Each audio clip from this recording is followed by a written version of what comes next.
The thoughts, opinions, and general overall shades thrown on High at 9 News are those of the individual speakers and not those of High at 9 News, its audience, or its advertisers. The statements made do not constitute medical, legal, or financial advice, and for advice tailored to your specific situation, please consult with a licensed professional. Welcome to the High at 9 News Hour, where you will hear from cannabis industry experts and professionals from around the country talk about important topics while shining light on global issues and discussing cannabis as it relates to politics, regulation and reform, data and technology, science, research and medicine, family and parenting, art, celebrities and entertainment, fitness, sports, mental health and wellness, and plant-based medicines and entheogenics. Together, we are building a stronger community, fighting the stigma and creating change. With your hosts, Jason Beck and Rico Lamitte, joined by special industry expert correspondents from around the country, and daily antics brought to you by Cannabis. Coming to you live every Monday through Friday at 9 a.m. Pacific Time and high noon on the East Coast. And thank you all for getting high at 9 with us.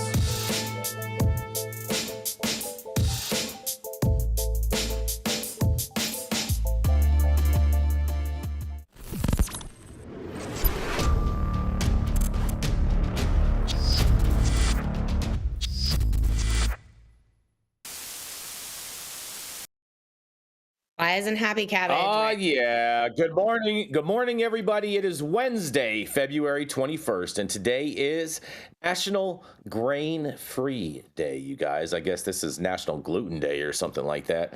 It's also National Sticky Bun Day, which I find really interesting that today is Grain-Free Day on top of National Sticky Bun Day. Jason, I'm willing to bet like those sticky buns aren't grain-free. Sticky? I'm not touching that with a 10-foot pole, Rico. That's cute. Yes.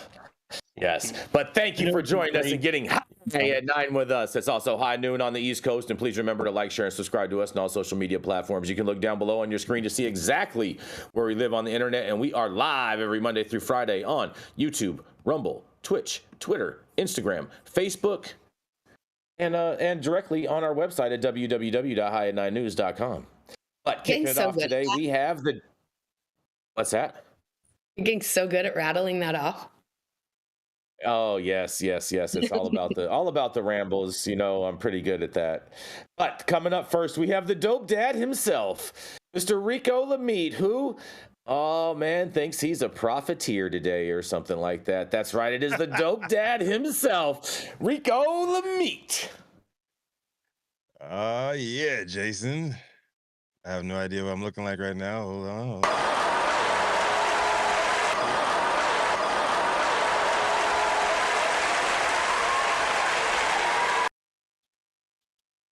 There's your applause, Rico. Such exuberant applause this morning. Thank you, everybody. So they're pretty excited, apparently. Profiteer. Call me a country boy, all that. But we're going to talk about going green today, Jason. Are you ready to talk about this new Green Deal they got going on up north? This story is ridiculous. I can't even believe this is a real story, but go ahead. The most dumbest thing ever. Y'all. A whole lot of folks online talking about going green lately. Now, whether these conversations are about weed or renewable energy, I don't know. I don't usually find myself in them. But if you were, chances are at some point during whatever dark web, Reddit, rabbit hole, enviro, stoner thread you found yourself in, no judgment. I bet cash that at some point somebody brings up California, more specifically Northern California, the unofficial going green capital of the world. Two things you can depend on seeing any given trip north is cannabis and electric vehicles. Let's imagine you get influenced by this new group of internet friends you've made online, and you've been arguing with about sustainability for over a week now. They convince you and your stoner ass to rent an EV to test the range limits on that thing's battery with an epic crossfade road trip up to wine country. You smoke the best weed, drink the best wine, all that emission-free fun. That'll really piss off them big bad oil companies, I'll tell you what. The problem is, further north you travel, less charging stations are available, and you don't want to get range anxiety up in them woods. So what's an environmentally conscious stoner like you supposed to do? Let's add another wrinkle. Say you get a late start, maybe 30, 45 minutes behind schedule, and now you got to choose between topping off that car battery and making sure you got enough weed to last the whole trip before you get too far north. Both the top priorities. Which one you gonna choose? Decisions, decisions. Well, looks like one dispensary just north of Berkeley's got you covered. Per the Richmond Standards reporting, a news publication I must note is interestingly funded by Chevron. 7 Stars Holistic Healing Center, with help from its friends in the cannabis industry, recently installed 4 EV chargers at its Richmond dispensary. The charging stations were installed with support from cannabis brands Kiva, Soul Spirit, Farm, Wild, and Native Humboldt. All brands that are with the Women's Canna Awards, I might say so too. Is that right, Mandy? So MCE Energy also provided technical assistance and financial support for the project, and now cannabis suppliers that deliver to 7 Stars multiple times per week will use the dispensary's new EV chargers. It doesn't state whether transporters will be required to do so, but they did note that Kiva owns an EV and Soul Spirit Farm is exploring EVs as part of its operations. 7 Star uses MCE Energy's deep green 100% renewable energy, contributing to California's zero emissions transportation goals. The Richmond dispensary is also exploring options for creating a zero emissions delivery service. Here's what Ian Elwood, director of marketing for the dispensary, said. To stop climate change, every industry has to reduce or eliminate carbon emissions, and a crucial part of that is electrifying transportation. By offering on-site EV charging and by using renewable wind and solar power, we are setting the standard for the cannabis industry and encouraging others to rise to the challenge. They didn't say anything about what they're doing on the wind and solar side, but, props to them. Personally, I was not a huge fan of EVs until I had the chance to rent a Tesla Model S a few years back for a speaking engagement I had to travel down to San Diego for. Distance made me a little nervous, but Tesla's supercharger network's strong out here, and I made it down and back up to LA, a little under 300 miles round trip with no issues at all. That thing moves too.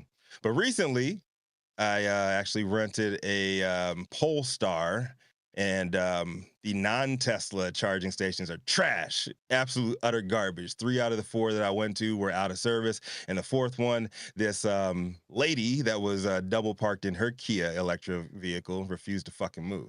So we do have to note that. But big props up to 7 Stars Holistic and them trying to push the green initiative here and do things right for the environment.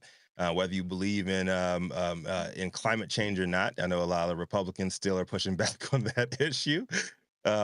Big ups to progressive issues like this and in providing what's needed for folks to smoke good weed and, at least performatively be better for the environment. I'm Rico Lamitte, the dopest dad on the street for High at 9 News, America's #1 daily cannabis news show. I'd like to hear from the rest of the team. What do y'all think about this?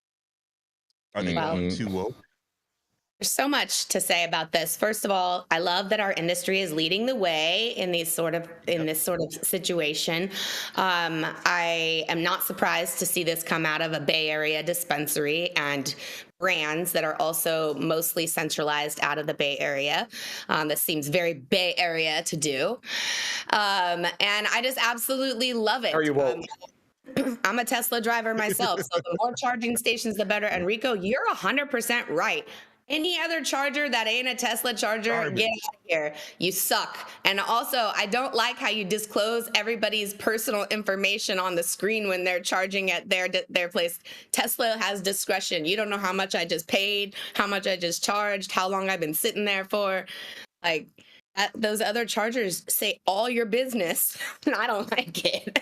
They're moving everything to the Tesla standard, I think, right? Like the Tesla supercharger is going to become the standard. Next year, I think. Yeah, I think like the end of next year. But like right now, man, like seriously, my car was in the shop. I had a Polestar. That shit was dope. I loved the car. I love everything about it. It was fast. It was a good looking car. I was like, oh, I might buy one of these. And I was going to turn it in. None of these damn chargers work. I got so many around me. Electrify America, like these random, like fast ones, the regular speed ones. None of them fucking work. So I got nothing good to do anything except for Teslas. You know, Rico, we've been having torrential downpours out here in LA, and like almost like flood warnings and whatnot. And I haven't seen too many Teslas on the drive. You know why? Because electricity and water don't really mix. Wrong. Yeah, that's not why. That's not why. Wrong. That's true. No It's sense definitely at all, true. Jason. It's definitely true, because all these greenies, all these environmentalists, and all this climate change Just like dead wokeness birds, and just whatnot. like the dead birds in the windmills, right, Jason? Hey, hold on. Just let me finish my rant, Rico, and you can go into all the dead birds you want to. But the reality of it is this, okay? Is that these green electric cars aren't going to suffice with when it comes to actual gasoline, okay? It's just not real. All right, the batteries are all made in China, and they're all mined by little kids in Africa and whatnot. So all these people that want to be so woke, you're wrong. we're doing such great things for the environment. It's not real, okay? Tesla's not to mention electric the number cars. one selling car company in the world, Jason. I love Teslas. I love Teslas. You're missing my point. I'm just saying that electric vehicles is not the move. Keep on buying gasoline powered automobiles. Okay, hold on. Let me knock all those down real quick. Number one, the lithium is not mined by kids in Africa. I think the lithium mine is in Little Utah kids in or Africa, Nevada or some shit, right? Come on, Don't they have a Africa, lithium? bro. Anyhow, my point is this too. It has nothing to do with rain or anything. You know that well, because I was down there in the torrential downpour in a Tesla with you. So you can go ahead and stop the nonsense that you're saying right now, Jason. I don't know about none of that, bro. No, I know Jason. When it rains, he goes out with a tarp and covers up all the power lines near his house. Yep. Well, that's because his box under the bridge floods out. There was a big problem when it froze, and the Tesla lost Turns into a 40% of its battery efficiency. It's like, there's a problem. If it's cold, there's a few glitches in this problem, and now we see the hydrogen engines coming back in I don't know what the hell they're going to do. You can't keep burning gasoline like we are. To jump on anybody's train right now, I think you might not want to punch your ticket yet. Exactly. I think you made a great point there, Dale. I think we should bring back the train system and get things back to the real America and kill off all these happened to cars. that train that's supposed to be going like from Fresno down to Los Angeles? The train to nowhere, yeah, the bullet train, the one that they spent millions and millions and millions of taxpayer dollar on, and you know what's funny is actually when I went to the launch of the Prophet in Modesto, I actually saw a portion of that track. First time I ever saw it on the freeway, and you know where it went? You know where it went, Manndie? It went absolutely nowhere. It goes to nowhere. Hey, Jason, but you saw more of that thing than you did of Elon Musk's Hyperloop tunnel, which went nowhere as well down here. Oh no, that's not true. That's not true. That's not true because it is true. Slow down. No, it's not. It's not, Rico, because I used to go out to Adelanto, and out there is where they had a Tesla station at where they were actually burrowing underground and creating the whole tunnels, and so I got to watch. Yeah. Yeah, they had all the tunnels set up and like all the infrastructure. You can put one Tesla Model X in there at a time going top speed of 30 miles an hour. How is that going to fix traffic like Elon Musk said it would? It's not. Yeah, look at how great of a job they did in Vegas. You got to be balanced. That Hyperloop they were going to make in Vegas, that's really just an underground tunnel for Teslas. Honestly, though, Jason, I'm surprised that you're not more of like a Tesla fanboy. That's your fellow anti-woke warrior. I love Tesla. I do love Tesla. Okay, don't get it twisted. I'm just saying that I think this story is ridiculous. It's a super woke story. It's stupid. It shouldn't even be in the news. That's just my thought. And hold on, I want to say this just for the gas-powered people out there. I love gas cars too, but I will tell you this: that Tesla Model S Plaid will blow any gas car off the line. Those cars are fast 10 out of 10 times. Those things are fast. Off the line. Yeah, off the line. Who cares? Off the line. No one cares. Quarter mile, anything. Yeah. Ain't nobody racing Teslas for pinks because you guys would just end up at ties every time. Hey, We don't want gas cars, Seven Stars Holistic entering the future. No, we just race gas cars for pinks and then we put them in the graveyard. Yeah. I got one party. I'm fine. I'm good with that. After we grab the pinks. Go for it, Dale. I got one comment. It's called eminent domain. That train to nowhere is sitting there going nowhere because of eminent domain. And there are places along its route where they just wouldn't let them take the property. So where they could, they built it. And you look at this higgledy-piggledy fucking mess and go, okay, what are we going to do with this? Well, we've got laws to take people's property. And when they go, I don't want you to have my property, you're in court and you end up with this bullshit mess we have in California for a rapid train. I can hitchhike to Southern California faster than that train's going to get me for another decade or two. I believe that. I believe that, Dale. But we got to go to a commercial. We're going to be right back.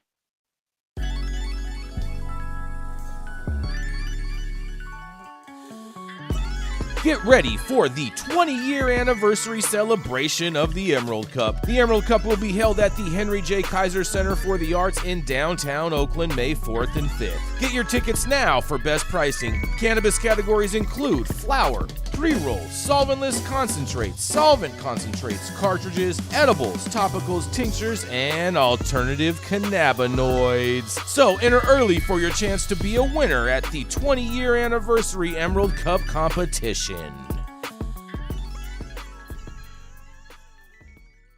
First of all, you guys know that's all total BS. Yeah, Jason, get quiet real quick. We're back. We're back. Hey guys, we're live. Looking like a dysfunctional Brady Bunch. We have, I know, right? We have the cannabis industry's longest continuously operating retailer, but he's also the head honcho here at High 9 News and an ardent supporter of things that happened yesterday. Come to the stage, Jason Beck. Oh, yeah. Good morning, Rico. Hope you all are having an amazing day. Yeah, that's right. Happy hump day, you guys. Exactly right. You know what time it is, Rico. Speaking of cars and driving and whatnot, my story rolls right on into that, literally, you guys, because New York drug driving arrests dip after marijuana legalization. How many stoned drivers are arrested? That's right. Drug driving arrests connected to marijuana use have declined in the 3 years since New York's cannabis legalization in 2021, as questions linger about efforts to keep stoned drivers off the roads. Last year, drug driving was the top level charge in 1,771 arrests across New York, a less than 1% increase from the prior year, state data show. But that is down about 20% from the 2,225 drug driving arrests back in 2021. While the arrest numbers exclude cases where drugs were among several charges, such as an aggravated drunk driving case involving marijuana, they offered an important snapshot of enforcement since New York legalized possession of small amounts of cannabis in 2021. But concerns about more cannabis-impaired New Yorkers getting behind the wheel remain high as regulators push to allow more dispensaries to open, including the approval of 109 new cannabis businesses licenses on Friday. Most of the drug driving arrests involved first offenses of misdemeanor level charges, suggesting they included drivers impaired by cannabis and other drugs. But bringing drug driving charges for cannabis use remains difficult due to gaps in scientific efforts to gauge marijuana impaired driving. For example, state health officials are seeking proposals from researchers to pursue better methods and technologies for busting stoned drivers. For example, numerous companies have been working for years on breathalyzers to detect cannabis impairment, but these efforts have struggled to reproduce the solid results of similar devices used for alcohol, according to the University of Colorado research. As a result, law enforcement agencies in New York use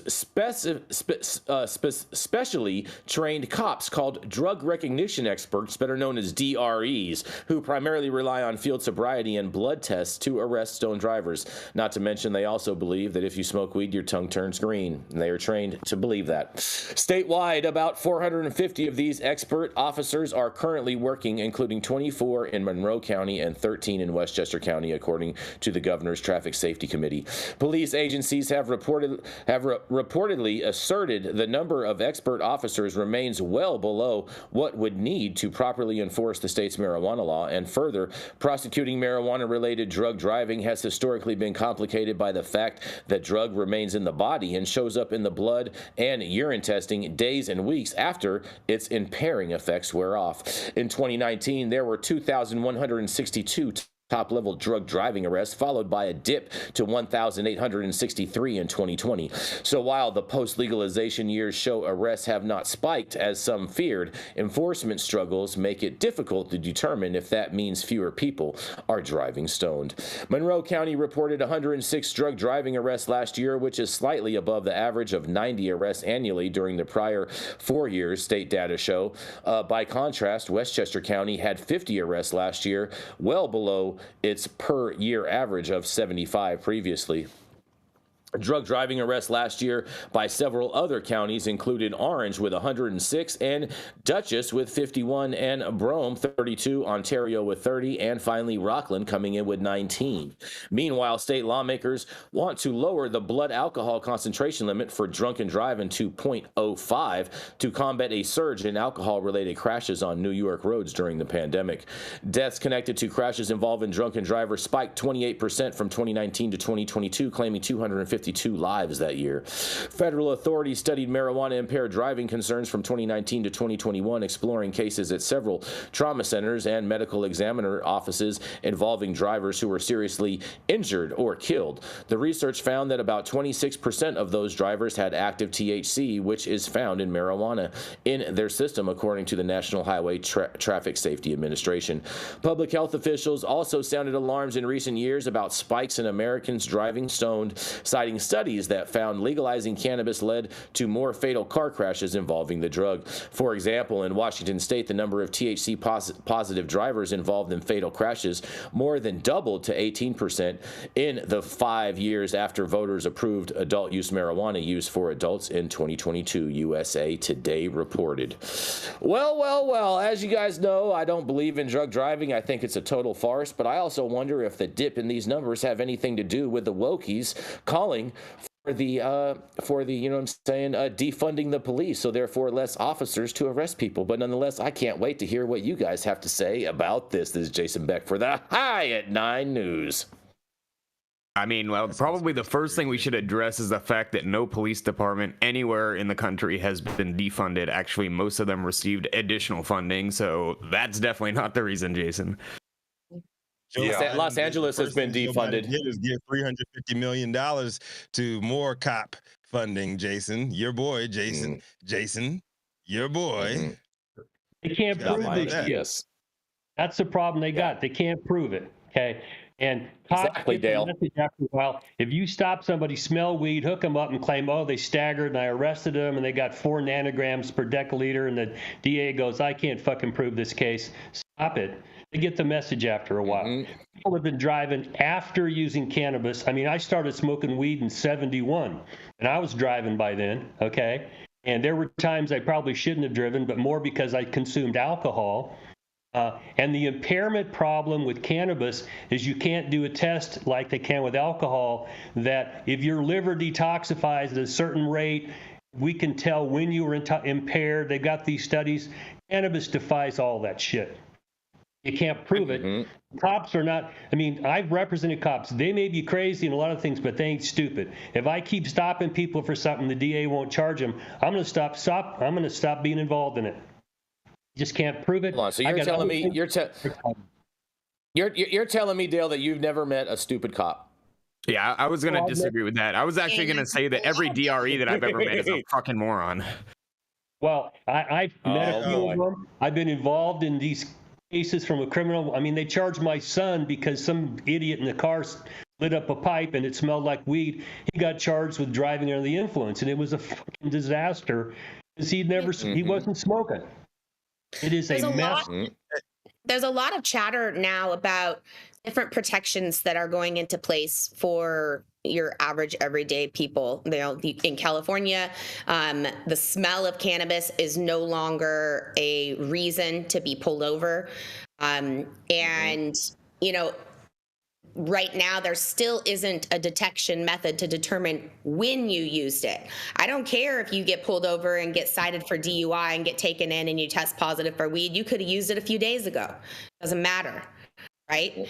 And also, there are a significant number. A simple Google search will result in a few studies that will say the contrary to what this article does. Hey, Dale. Yeah. Dale, it's interesting that you bring up this story about you driving stoned in the 70s. I read this story. I'm a big people who know me know I'm a big car guy, and one of my favorite websites I go to is Jalopnik. It's a car blog, and they had a story about DUIs and how they've been recorded over the last century. On the books, technically, you have not been able to legally drive drunk in California since 1911, but they didn't start enforcing that shit until the 80s. And I don't think we have access to video, but I'm gonna play this clip. This is fucking hilarious. This is from 1984, how people were reacting to DUI laws that just got on the books in California. Listen to this. I remember this clip. Any attempt to restrict drinking and driving here is viewed by some as downright undemocratic. It's kind of getting common is when a fella can't put in a hard day's work, put in 11, 12 hours a day, and then get in your truck and at least drink 1 or 2 beers. They're making it laws where you can't drink when you want to. You have to wear a seatbelt when you're driving. Pretty soon we're going to be communist country. Where did you find this, Rico? Rico, where did you find this? This sounds like everybody is in Reading that you interviewed for this. Don't talk bad about Reading. I'm gonna send you the link. Hey, I remember the CHP to take people home. I mean, I grew up in Sacramento here. This is how people were some legislator would get pinched for drunk driving, just absolutely fucking shit-faced. And they'd put him in a cop car and take him home, okay? You didn't get prosecuted back in the 60s. My mom liked to have a drink and drive, okay? Let me just be honest. And there were times you crashed the car and it's like, nobody gave her a ticket for drunk driving. My dad picked her up. We had the car pulled out of the ditch, and she went home. You guys, I'll tell you something, Dale. My father is a retired state trooper.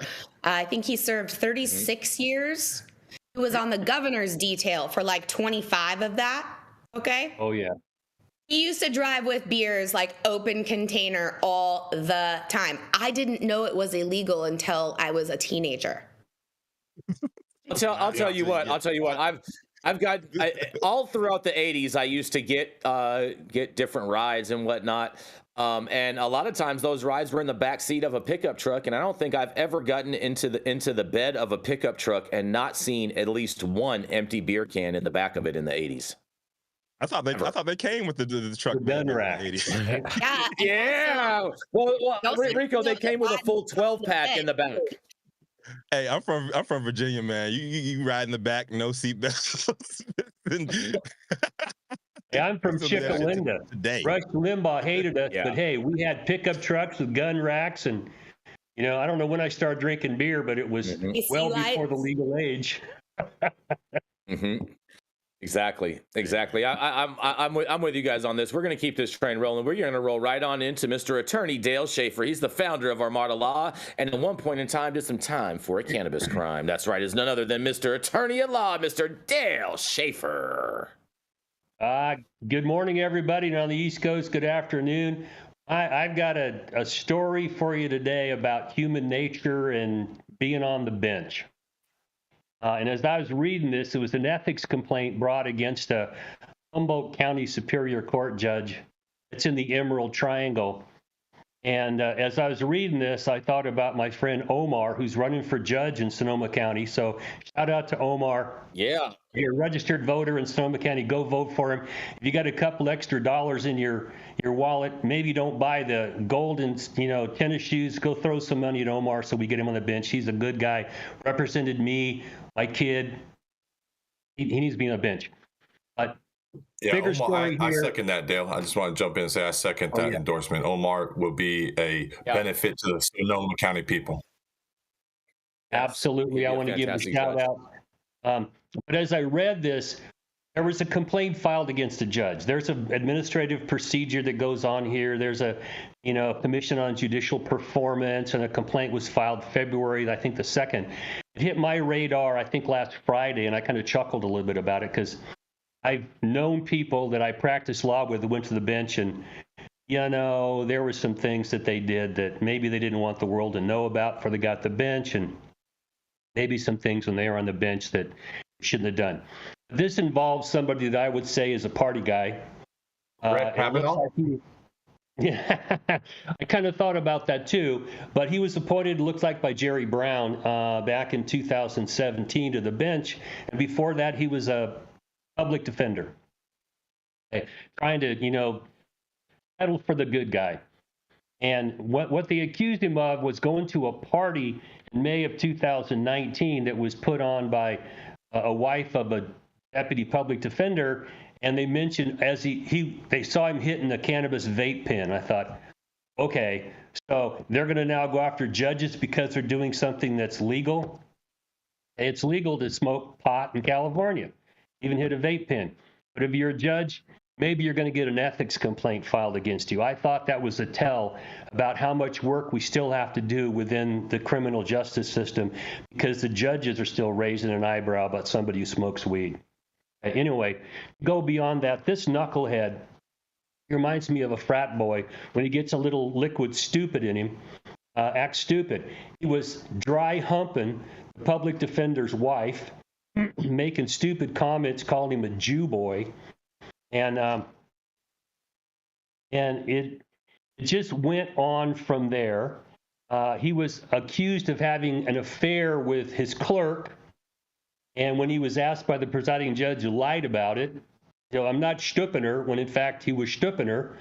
And then he was seeing people outside of the office in different ways, not necessarily sexual ways, but interacting with them and not telling anybody that was in front of him in the court that, I just went to a party, had a couple glasses of wine with your attorney on the other side there. Maybe I should recuse myself. That shit never happened. Okay. So they also said that before he hit the bench, he liked coke. Oh, let me just back up and tell you that I practiced law with a number of people who went onto the bench. Smoking weed and doing coke were things that you just couldn't talk about. It's like admitting you were gay in the 1960s. You couldn't say that shit publicly, but we all knew behind the scenes, I passed the pipe to a couple people who went onto the bench, okay? I think it's ridiculous that you would scrutinize somebody's past. So, you had sex with somebody that you shouldn't have had, or you had a little bump in the afternoon, smoked some weed.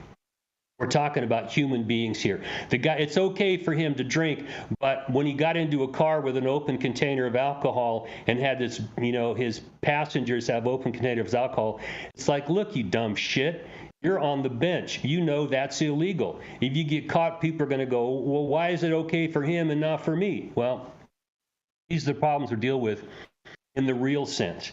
Now, I've been practicing law since 1987, a long time. And I have seen judges that I thought were just uncorruptible. It turns out they were on the take. Okay? They're human beings. And that's why I mentioned Omar. I know Omar as a dedicated father and husband. He's got the provenance to look for justice everywhere. I don't give a shit if he smoked weed before. I don't care if he was stooping somebody when he was a teenager. Don't bother me, okay? I'm looking at the person today. What this guy was doing, first of all, having a couple drinks and calling somebody a Jew boy. It's like, oh, dude, and that's the kind of thing my mom would slap the shit out of me for saying when I was a kid. And here we have somebody on the bench. So what I want to just throw back at you is that we have a long ways to go in the criminal justice system. It's not just cops. It's not just district attorneys. The judges have some things in their private lives and maybe in their past that I think we should take a look at honestly. And if they're up for election, don't elect them again. And I think we should be reserved about calling someone on the carpet for smoking pot if they're on the bench. Because they can go to Napa County and go to a winery all day long. No one gives two shits. But if you smoke weed, what you're going to get an ethics complaint. I think that's the problem I see here. This guy's just this stuff is true. He doesn't deserve to be on the bench. This is the kind of shit that's a tell into your character. But smoking pot's not. So I'm going to throw it back at you. What do you guys think? Well, let's just simplify this. I agree with you, Dale. Yeah, let's simplify it, Dale. Let's simplify this and say, okay, if you are caught in the past, right, whether that's 2 weeks in the past or 2 years in the past, right, and what you did calls into question your judgment and you are being elected to be a judge. That is questionable, right? We can say, hey, look, this is actually directly affected for what you are directly affecting what you are being elected for. That's like saying, I'm running to handle all the money of the city, but you have me on video stealing money. Like, see how those things relate to each other? If I question your judgment, I don't want you judging the people of my county or of my state or of my entire country, right? But when somebody gets caught hitting a vape pen, okay, I don't question your judgment whether you're hitting a vape pen. Matter of fact, I feel more comfortable with somebody who has smoked weed in their past making judgments and experience calls on me, because now I feel like you have a more rounded experience and view on things. You were able to see things in a different fashion, at least momentarily. So those things, that's how we should judge these situations, right? Judge these situations. So I'll kick it back to you guys. Mm-hmm. So, I think one of the problems with all this, Dale, is that judges really don't campaign that much. Because judges are elected, but judges don't really campaign like Not most elected officials. They're appointed. Are appointed, yeah, right. Every ballot I've ever filled out, I've voted for judges. Okay, let me break it down to you guys. I'll break it down to you guys. So in the state and in the county, those judges are elected. Okay, once you get into the higher courts, those judges become appointed at that point. Now, in the federal court system, when a judge goes from a magistrate to a district judge, that appointment is for life. There's no election. They don't ever have to run for anything again. And that system was by design. And this is why the Republicans, I'm gonna get hate from people on both sides, as I always do. This is why the Republicans have done a phenomenal job under the last two presidencies of stacking the courts and filling them up with conservative lifetime appointment assholes. So 45 can get out of this Eileen Cannon bullshit and get that pushed back. And you know what? When I had and so they can stack the deck. I think all judges, period, should be elected. That's my personal opinion. When I had lunch with Marijuana Mitch, he did confirm that, Rico, that his number one priority was confirming as many judges as possible while Trump was still in office. It's the smarter long game that the Democrats did not do a good job of. Well, listen, that game. That play has been going on for a while. It wasn't Trump's play. That play has been going on back in Virginia about 30 years ago. That play started. But listen, Rico, let me say this. There's 2 points I want to kind of disagree with you on this. And one is when you make judges elected, you insert a lot of political process involved in that now, and money, and then we start to see judges make friends to be able to stay in office, and there's a lot of unscrupulous things that could happen when you have elections like that. And we see that at the lower level judges, the ones that are elected. We always see them getting in trouble and bribes and all this corruption stuff going on. You rarely see that at the higher level. It happens. I don't want to say it doesn't, but you just don't see it as much.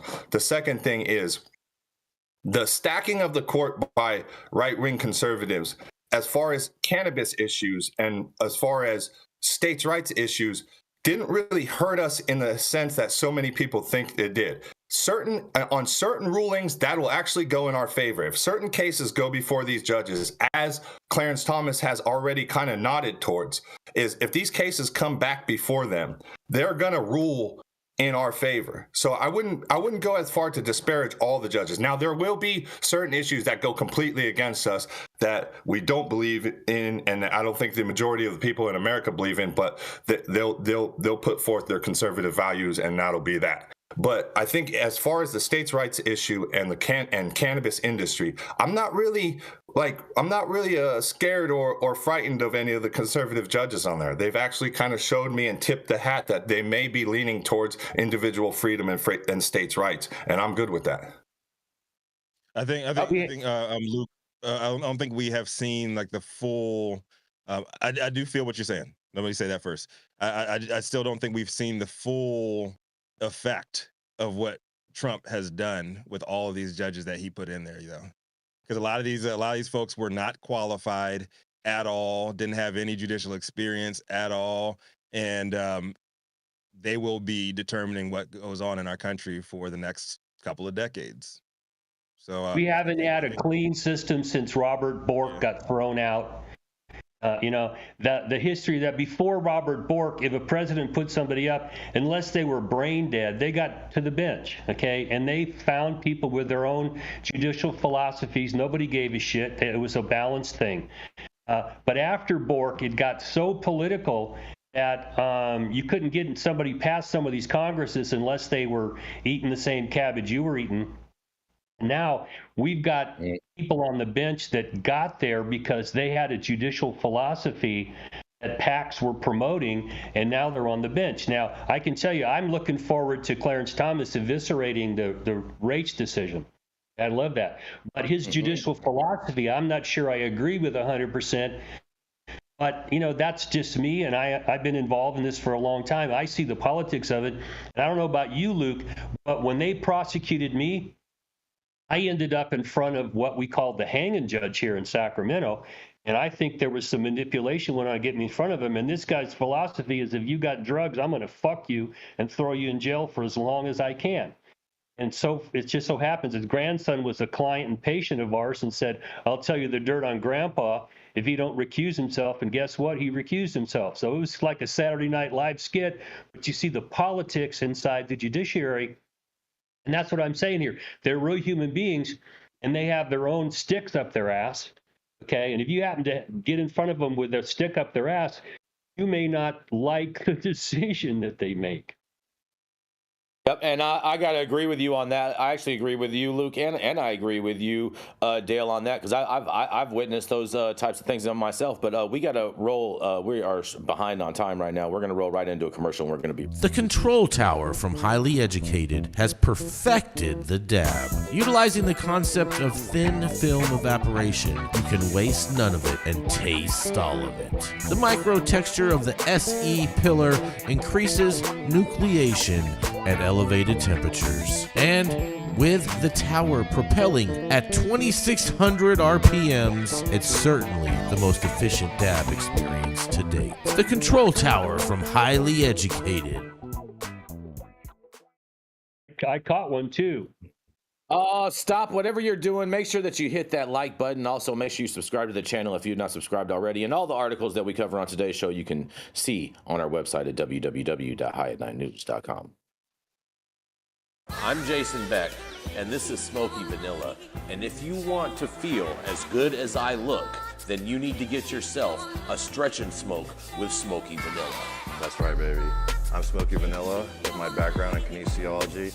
I'm a sports massage therapist and stretch coach. I focus mostly on athletes who have chronic pain or injury due to their sport, or the legends of the chronic in the game, baby. Oh, yeah, you know what it is. We just stretched, and now we're gonna smoke, because you know what it is. That's right. I love intuitively creating a session based on the individual I'm working with. We'll go through a few assessments, look at the past health history, injury, or anything that's still affecting you today, and create a customized session just for you. Let's go.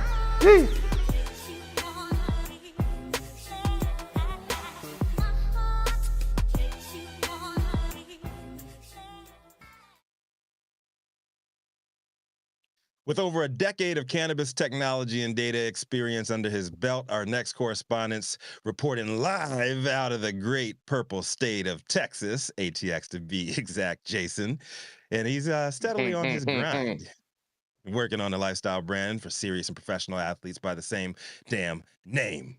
Sohum Shah. What you got for us today, my man?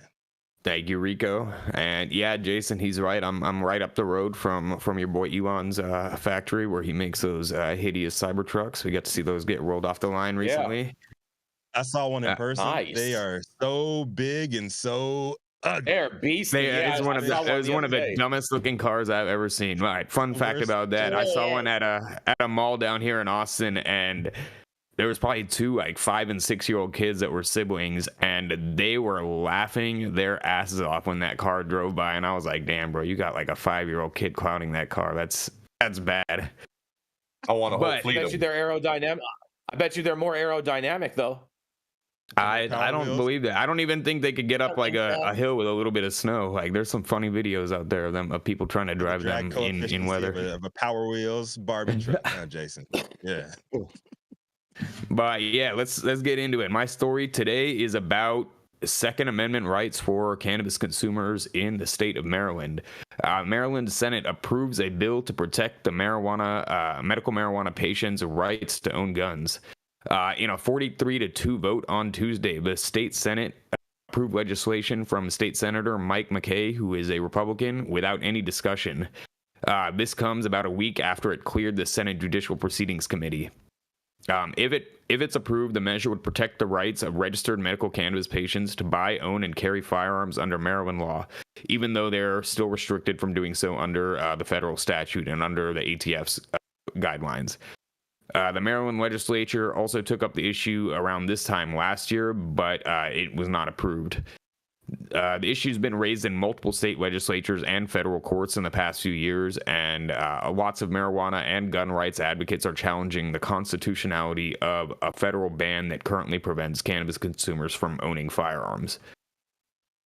Last month, in their neighboring state of Pennsylvania, and I believe we covered this story as well, a district attorney filed suit against the Justice Department over the ban that he says violates the Second Amendment rights of medical cannabis patients such as himself. The governor of South Dakota recently signed a bill into law that will require patients to check off a box on their medical marijuana card application affirming that they're aware that federal law prohibits cannabis consumers from buying and possessing guns. The federal Justice Department has insisted on the necessity of banning cannabis consumers for possessing guns in numerous federal courts, arguing at points that people who use marijuana pose a unique danger akin to permitting people with serious mental illness to own firearms, which is actually insane to equate being a cannabis consumer with having a legitimate mental illness. So this bill will now go to the House of Delegates, which is the other body of the legislature in the state of Maryland, and then likely, if approved, will get signed into law by the governor, but we'll see what happens. Obviously, this is a really interesting topic that we've discussed multiple times on the show, and that we'll continue to see what happens. But whether or not cannabis use in a state with a legal system is considered lawful activity, or whether you're still considered to be consuming an unlawful substance by the ATF when you fill out that form that you have to fill out to get a background check to buy a firearm. With that, let's kick it back to everyone and hear your thoughts. Well, I'll tell you this much. This is fantastic news for Marylanders out there. This is great news. I'm very excited about it, but it's not going to change when you fill out that form, because you're filling out a federal form, and federal law trumps state law and what yada, yada, yada. But the reality of it is I seriously doubt you're going to have the feds knocking on your door because of any of this. Yeah, I mean, that seems to be the general consensus. Also, it's the interesting loophole that comes to mind, and I don't know off the top of my head whether Maryland has a gun show loophole, or in other words, whether they allow for the private unregistered sales of firearms like many states do, like Colorado does, Arizona does, Texas does. But if they did allow that, then theoretically you could purchase a firearm without committing perjury on that form. Right. Mm-hmm. Well, Andy Harris, Representative Andy Harris, the anti-cannabis Andy Harris out of Maryland, he tried to bring a gun into Congress. What do you say about that? That's because members of Congress, you don't get searched. You don't go through the metal detectors. You don't do anything. He got stopped. He got stopped and sent home because the metal detector found that gun on him when he tried to enter the chambers, man. What the fuck are you talking about? Well, he walked in the wrong entrance then or something. He should have walked in the underground entrance. He would have had no problem. He set off the metal detector going in. I mean, we've all gone on record. We've all gone on record here about this issue.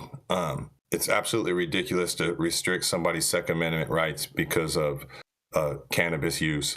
There's absolutely no scientific evidence that links any kind of mental instability, gun violence, and cannabis use. That is a complete fabrication.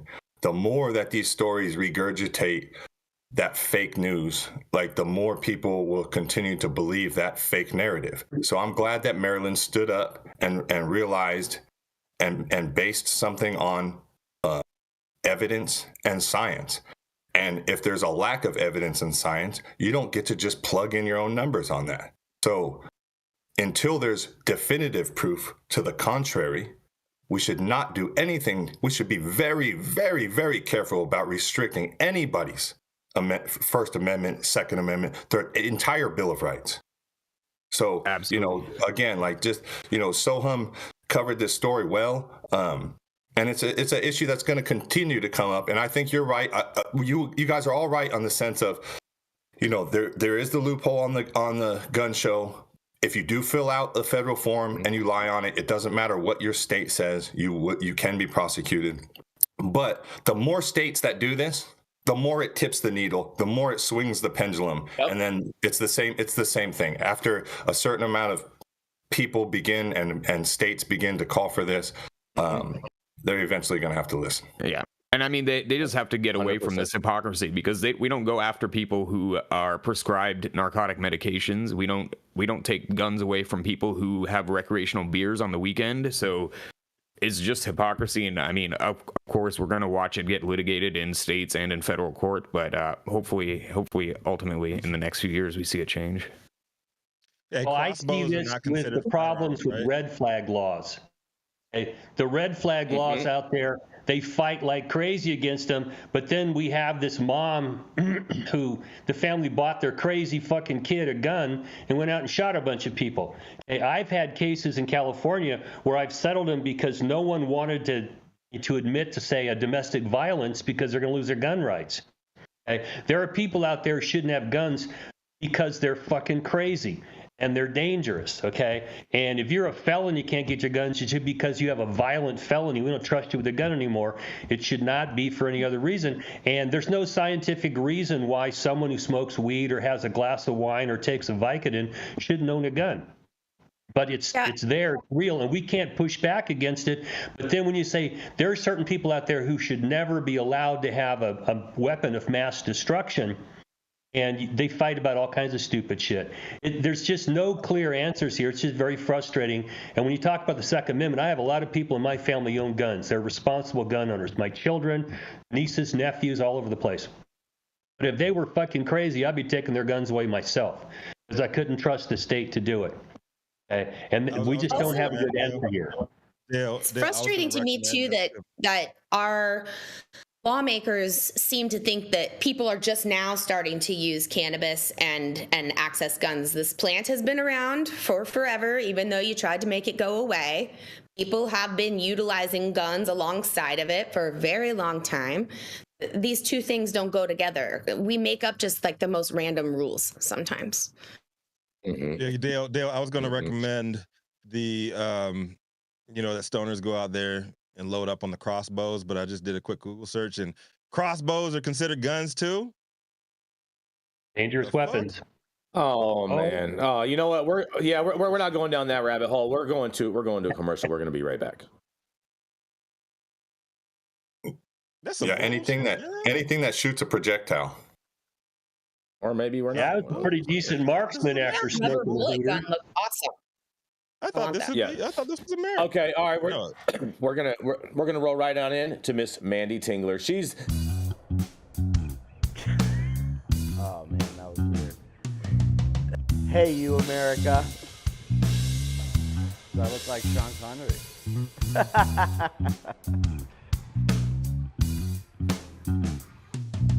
Good morning, America. Saman Razani coming to you live from sunny Los Angeles, California with the one and only highest host, Mr. Jason Beck, smoking on the best weed in the world. Did you know that we have an audio-only version of our podcast?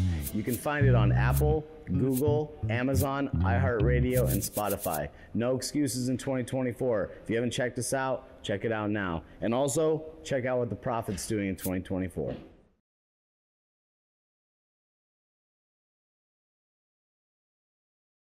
the stage. There we are. That's right. It's Miss Manndie Tingler. She's the founder of the Women's Cannabis Awards, and you better make sure that you get your tickets soon because this event is coming up, and some lucky ladies are going to have the real possibility of having their brands in some real retail stores. That's right. It's none other than Miss Manndie Tingler. Good morning, everybody. It's hump day, so I hope the rest of the week is nothing but a downhill slope with lots of ease for you. I've got an article coming to you out of Thailand, and the headline reads, Thailand says ban on recreational cannabis will kick in like a bang by year end.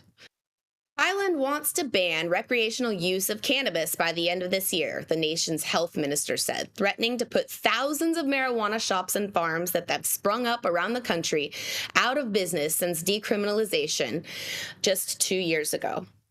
The Southeast Asian nation will seek to get a new cannabis bill, which will explicitly outlaw recreational use of cannabis, approved by lawmakers in the lower house by the end of October, before Parliament goes into recess, Health Minister Kronlin Stikru said in an interview in Bangkok.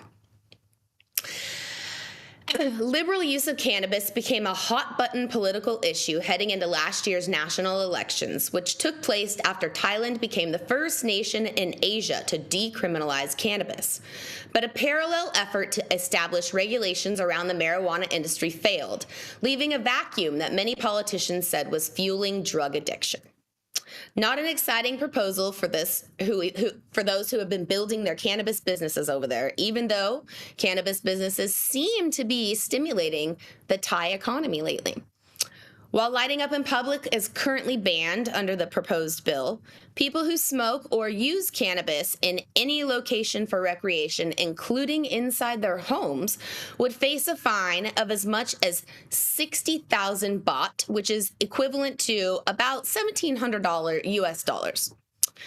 Those selling cannabis or its extracts for recreational purposes would face up to 1 year in jail or 100,000 baht in fines, or both. Dispensaries will not have to shut down immediately, the article says, but they will be expected to get compliant with the new laws, and the licenses will not renew once they expire. Draft legislation calls for tighter licensing rules on cannabis planting, sales, exports, and imports, with current growers, suppliers, or related businesses required to have or obtain new licenses or permits. I don't know if you guys just caught that, but they also said they're not going to renew anything, so I'm not really sure what these new ones would look like. Chonlin said it will, quote, kick in like a bang. He said, you can't legalize it and use it recreationally anymore. You can't put the buds in jars and sell them for recreational use, or use it for fun at parties anymore. That will be illegal, and we will just arrest you. Such an outright ban will risk punishing the nascent industry underground again, and will bring devastating economic impacts. Comes from Ratapan Sanruk, who is the founder of cannabis industry group Highland Network. An estimated investment of at least 7 billion baht by about 7,000 dispensaries all over Thailand, and at least 14,000 jobs that have been created are now at stake.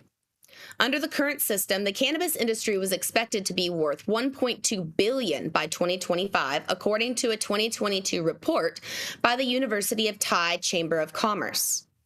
It said the cannabis industry has fully come above ground and is thriving.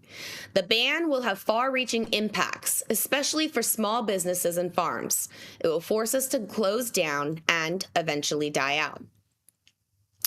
But Chonlin downplayed those concerns, saying that cannabis, standing as an economic crop, will not be affected. Growers and producers will just have to abide by stricter rules that demand higher standards for medical uses, which will in turn add value to their products, he says. Think about that, guys. Let's go ahead and shrink your market and make your product more valuable. How are we going to do that? Raising the price and making it harder to access. I think that might be how we do it. He says, it's true that we're trying to drive the economy, but we don't support an economic activity that could be dangerous for public health, he said. There is no better option, Chonlin said, adding that the government could have taken a harsher approach if it chose to. We can do it this way, or we can make cannabis our narcotic again, and everyone will be prosecuted, he said. This bill is already a compromise. Well, guys. Thailand, who is being led by this extremely uneducated individual, is really full of a lot of bad ideas. I'm going to turn this over to my fellow correspondents and see what you guys have to say about Mr. Thailand and Mr. Anti-Cannabis. Thailand just seems like a very volatile place to be in business for cannabis. I mean, 5 years ago they had one of the strictest penal systems for any type of drug possession. I think you went straight to prison. I think, correct me if I'm wrong, I don't know if they were one of those countries in Asia that would execute people for minor drug offenses at one point. I think Singapore. Philippines. Oh, Singapore, right. But Thailand, you would still go to prison for possession. So they went from having one of the strictest systems to then opening up and allowing dispensaries to proliferate, and to the point where, a lot of these major U.S. brands like cookies have licensed partners in Thailand. Fast forward, 2 years, not even, and now we're talking about potentially shutting everything down and going back to a system that's more prohibitive and, prohibition based. So it's just, I don't know. It seems like a roller coaster over there. I'm just sad the Trap's going to win. I don't know what they think. Exactly, Dale. I'm sad that Yaro's not with us today, because he be running a victory lap because Mike Tyson just announced last week that his cannabis brand is making a big splash in Thailand. He has a huge opening for his brand in Thailand. And sorry, Yaro, you can't shit on his parade today. There's a long history. I'm trying to set up a fight right now between Yarrow and Mike for charity, and we're gonna see who, see who wins that shit. Yeah. Hey, he'll be in the airline suit behind Mike Tyson, right, where he turns around and just fucking smacks him in the face a couple of times, and all right, I'm done. We talked to Mike. We're gonna tie one hand behind Mike's back, and Yarrow is gonna be able to use kicks and punches and everything. You're gonna tie one hand in Thailand. Is that what you're telling me? Yeah. No, we're gonna Thailand one hand behind his back. Yeah, there we go. Behind his back, but he still can't land none of them. I was in the military during the Vietnam War, and Thai sticks had I don't know how long the history was for cannabis coming out of Thailand, but Thai sticks were made by fucking Buddhist monks, okay? And there was an area in northern Cambodia where China White came from, and it was lawless. No official could go up there. They'd fucking shoot him. Frank Lucas. So the idea that somebody's going to say, we're going to make cannabis illegal now, and fuck you. How many resources are you going to put towards that? Because if people are doing it now and you say we can't, around the corner, someone will go, step around the corner, I got what you want. We know how that works here. And they've been using cannabis for, I don't know, thousands of years there. You think you're going to just snap your finger and say, oh, all of a sudden we're going to say stop and it's going to stop? That's the kind of head up your ass bullshit we keep seeing here in the United States. Because I told you, it's going to be even funnier. It's going to be even funnier now that they've just licensed all these cultivators and they have all this production, and now they want to send it back to the trap. Like, all right, cool, you already created all this infrastructure. Yep. The trap will win. Always wins. Yep. The trap got a plan, got a backup plan, got to back up to the backup plan. Because why? Because your local politicians do not. And with that, we are going to be going to our final story of the day. And it's going to be done by a dope dad, author, activist, entrepreneur, OG, trailblazer, warrior for justice, spitter of truth, and living proof that real ones still do exist. It's great kicking it with you again this weekend, my brother, Luke Scarmazzo. What you got for us today? Yes. Happy Wednesday, y'all. It's your neighborhood outlaw correspondent coming to you live and direct from the capital in the north. And yeah, Rico, we did chop it up this weekend, had a ball. You always know, man, whenever we link up, man, it's memorable. Jason was riding in the Tesla all weekend. Don't listen to him, people. He was in there in the rain, riding the Tesla, going to Chargers and shit with us. Don't believe any of the hype. Well, anyhow, Jason, throw it up. This one says, questioned on equity, Minnesota marijuana regulators tell lawmakers her son is incarcerated for drugs. The headline of this article, it does talk briefly about that, but there's a lot more to this, and I want you guys to listen very closely. This is in the United States. This is in Minnesota. This is yesterday. Minnesota's top cannabis regulator gave a committee of lawmakers an update on the implementation of the state's adult use marijuana law on Tuesday, touching on matters such as staffing up the new office and the forthcoming launch of a new business license application portal. But issues such as who would qualify for equity advantages under the plan drew eerie from some Republicans on the panel. Senator Jordan Rasmussen, for example, questioned why proposed equity rules would allow people with past criminal convictions for selling marijuana to not only operate retail outlets, but also receive social equity status in licensing. Are you really questioning that right now? Why that would happen? Well, I guess we'll go a little bit further here, but I don't really know what that means. You think that here's his quote, so he's going to tell us what he means. You think that if we were trying to find a safe, regulated market, that would be a surprising first proposal coming from a regulatory agency. The Office of Cannabis Management Interim Director Charlene Briner responded by pointing out that she's a parent of someone currently incarcerated for drugs. I have a son who has been convicted of drug offenses and is currently incarcerated, she told members of the Senate Commerce and Protection Committee. And while I never defend his choices, I have to believe as a mother in second chances. My hope is that as a state, we will give the opportunity for a second chance to people who have paid their dues and who have proven that they are reintegrated into society and have become contributing members. Briner continued, adding that those people would have an opportunity to reduce some of the collateral consequences that they've experienced. I understand where this lady is coming from, right? And she's right. You know, we should give second chances to people on situations and in life. You know what I'm saying?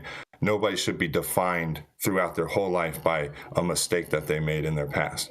However, I think this is the complete wrong tack that you are taking in this situation, because we don't need to come into this situation and say, hey, be remorseful, be for harming your community, pay your dues, prove that you can reintegrate into society, prove that you can be a contributing member. You put people in a cage for cannabis.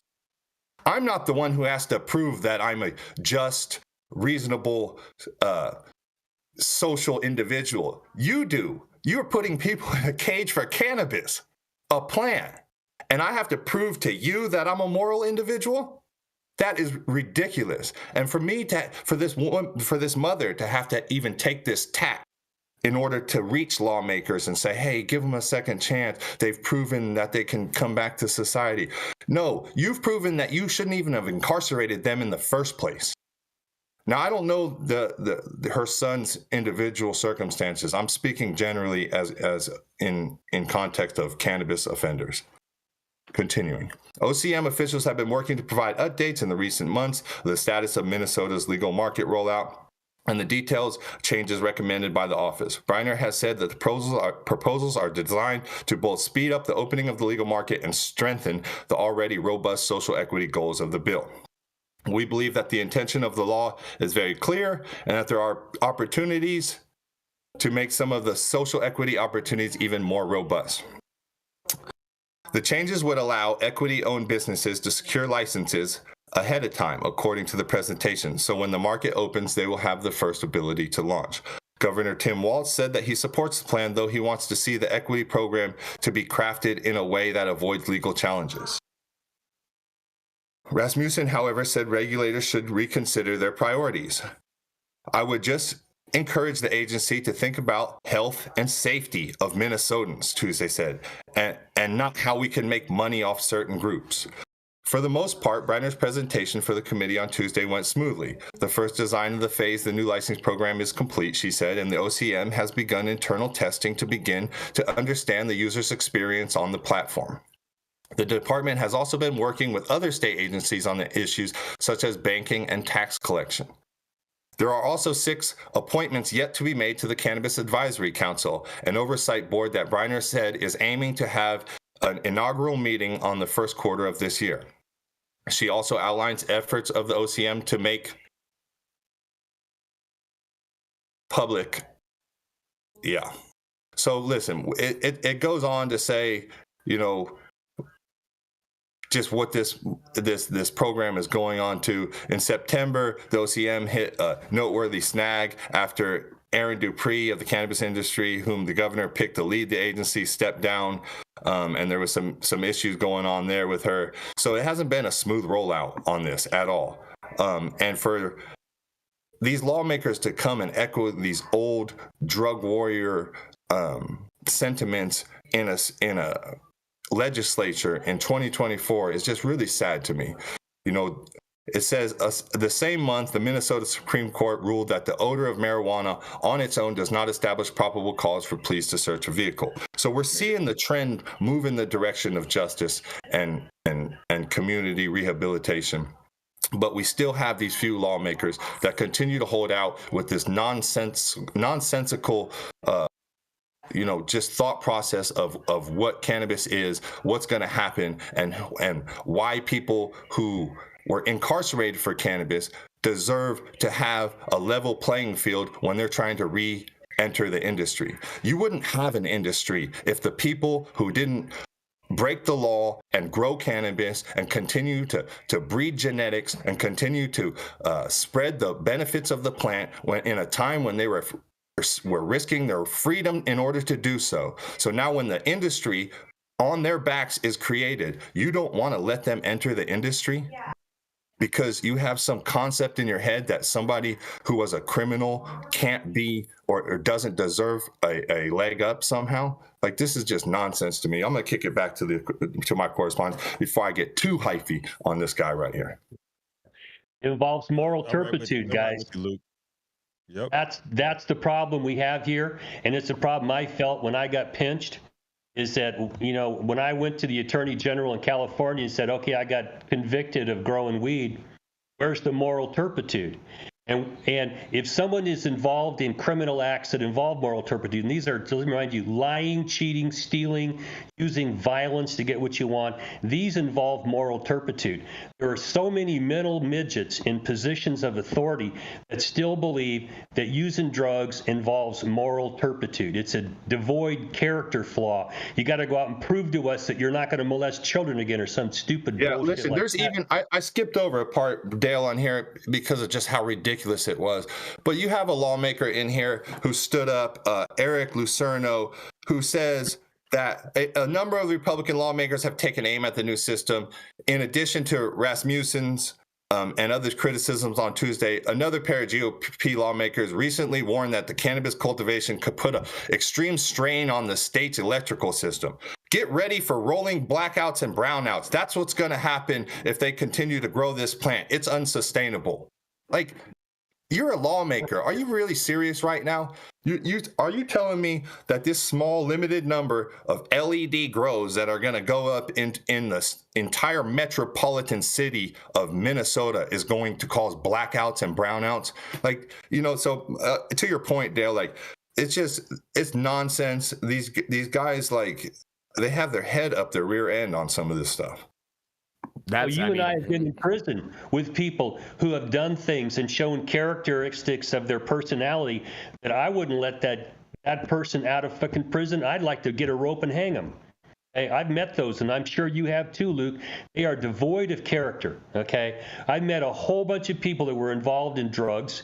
I'd let them watch my grandchildren, okay, because I know they protect them. They weren't out there trying to hurt people. They were slinging weed or whatever.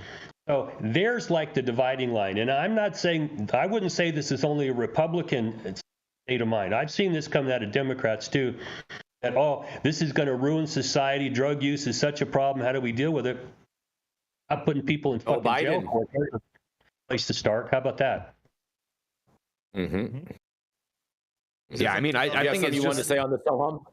Yeah, I was going to say, like, I think Luke really nailed it when he was talking about just, to me, the absurdity of, like, the context of the conversation around social equity, because they clearly do not understand the purpose of a social equity program, right? The whole purpose is us as a government, as a society, acknowledging that prohibition and incarceration of people for cannabis was wrong, and in exchange for that, trying to help them break into the industry. We're not looking for people who are like, oh, I'm so sorry that I grew weed, like Luke was saying. Oh, and as such, like, I'm going to come to you with my hat in my hands and hopefully you give me a license. Like that is just not the context of what a social equity program is or what it's supposed to be. So I think somebody should really sit. I think you said his name was Jordan Rasmussen or something like that. Somebody needs to sit him down and explain to him what exactly a social equity program is, because that's just ridiculous. Sohum, this is the problem when we have people outside of the industry creating programs for the industry, right? You have to have stakeholders. If you want, listen, please, Rasmussen, Minnesota, any agency, involve the stakeholders that are going to be affected by these decisions in the conversations when you build these programs out, and you'll get a lot further and they will be a lot easier to implement and they will actually be more effective. I know that is just completely like foreign to you very, very smart lawmakers and you guys can figure everything out, but please take a second and involve some stakeholders in the conversation, bring them to the table, and then they can build these programs out in a way that's effective for everybody. There are some policymakers out there, when I see them, I think box of rocks or fucking sack of hair. Not everybody's real smart that's doing this, and that's part of the problem. And you're right. I've been asked to help in some of these jurisdictions to write some of these rules, and I'm hoping that as we do it, we can ask the right questions to come up with appropriate answers to actually make this work. Because if you have somebody outside the industry impose rules on you, it's not going to work. You've got to have a collaborative effort here. And as long as you treat it like depleted uranium, and the people involved in it like they're fucking crazy and they're criminals and they're going to be hurting our society, you're never going to crack through this. You know, they exist out there, those people do, but you know, it's very frustrating, and they need to get the fuck out of the way and let us try to fix this problem. Yeah, and if you think that some indoor grows is going to overload your state's electrical system, like, I don't know, that's either a really bad condemnation of your state's grid or a complete lack of understanding of public infrastructure, and you definitely should not be creating legislation or regulations for that industry. Or you're just full of shit. How about that? Or that. Mm-hmm. Yes, indeed. And on that note, we got closings out today, fellas and lady. But thank you all for joining us today for yet another episode of High at 9 News. You can catch us live weekdays, 9 a.m. Pacific, high noon on the East Coast. Big shout out to our super fans showing love, getting their comments posted live on the big screen, to our live audience and online supporters, catching us across all media platforms, tuning in each day to the headlines of chaos, also known as the developing cannabis industry. To our vetted correspondent team, tuning in from all over, bringing this much needed variety of perspective and your respected opinions to the table as well. Our production team, Cloud Media Partners, all the sponsors keeping our lights on and our AV struggles to a minimum. Dimitri is holding us down behind the scenes, and I guess Adam's still too. I don't know if he's here today or not. I don't know if he's part-time now while pursuing his hair career or what. You know, we still love you and support you, whatever your life decisions are, son. As always, Cannabis Sativa L, the reason High at 9 News team reads these headlines daily. Thank you, too. It has been Wednesday, February 21st, 2024. The show's over. You've all been blessed with the top industry headlines. Hope it was enough for you to put in your pipe and smoke at least until tomorrow. My name is Rico Lamitte, the dopest dad on the street for High at 9 News, cannabis industry's #1 daily news show. And for today, I'd like to give it to Manndie Tingler. Oh, she gone. Luke Scarmazzo. Let's try. Gotcha. The yin to Mandy's yang. What you got? Yes. Well, everybody, it was a heck of a show. Shout out to everybody in the chat room that kept it jumping. Make sure you check out the Women's Canna Awards. It's March 30th in LA. There's going to be 60 brands, 70 buyers, man. It's going to be the spot to be. So go ahead and check it out, and go ahead and put that in your pipe and smoke it. Yeah. Thank you all for getting high at 9 with us.